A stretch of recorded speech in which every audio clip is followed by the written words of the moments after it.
I'm sitting at a table in the coffee shop, casually sipping my drink when I notice Emma sitting with her friends at a nearby table. She's laughing and talking, but she doesn't seem too caught up in the conversation, giving me a moment to approach. I don't know her yet, but I'd like to start a conversation and see if we can connect. Step 1. Assess the situation and approach smoothly. I take a moment to assess the situation. Emma seems comfortable with her friends, but they're not completely engrossed in a deep conversation, so there's a chance to join in naturally. I don't want to interrupt her group, so I decide to approach her directly.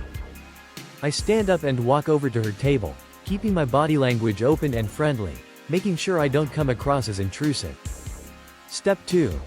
Light and casual icebreaker. I wait for a natural break in the conversation between her and her friends. Then, I casually lean in slightly, offering a friendly smile. Me. Hey, sorry to interrupt, but I couldn't help but overhear your conversation. You were talking about, insert topic from their conversation. I think that's so interesting. I use an observation about something they were already discussing, something non-personal, to enter the conversation without being forceful. This way, I'm not directly talking to Emma right away, but rather easing into the group. It also gives her an opportunity to respond to something she's already engaged with. Step 3.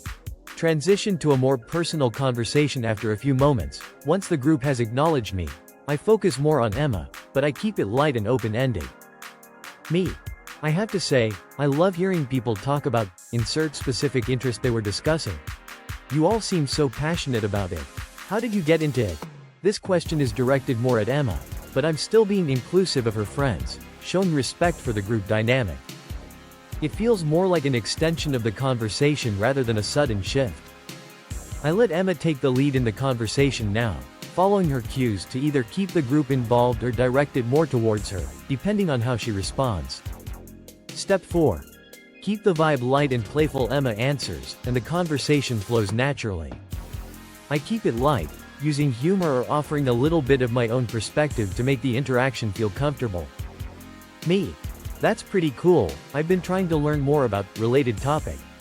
Maybe you could teach me a thing or two. At this point, I've shown interest in what Emma likes, but I also make sure to avoid coming on too strong. I keep it playful to make the conversation feel fun and engaging. Step 5. Make a subtle transition to one-on-one interaction. After chatting for a bit, I steer the conversation to something that feels more personal but still low pressure.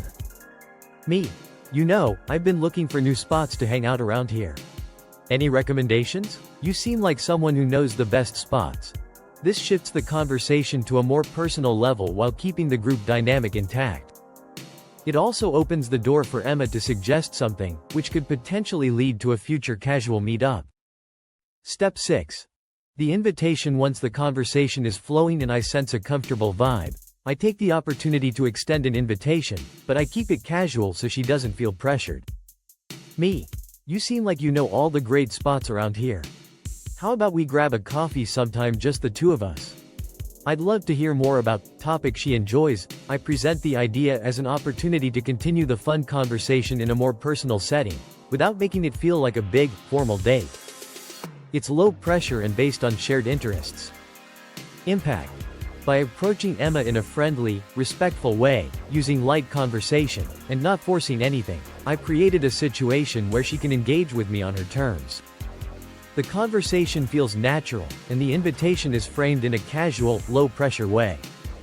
This allows Emma to decide how comfortable she feels, with the opportunity to build a potential connection without feeling overwhelmed.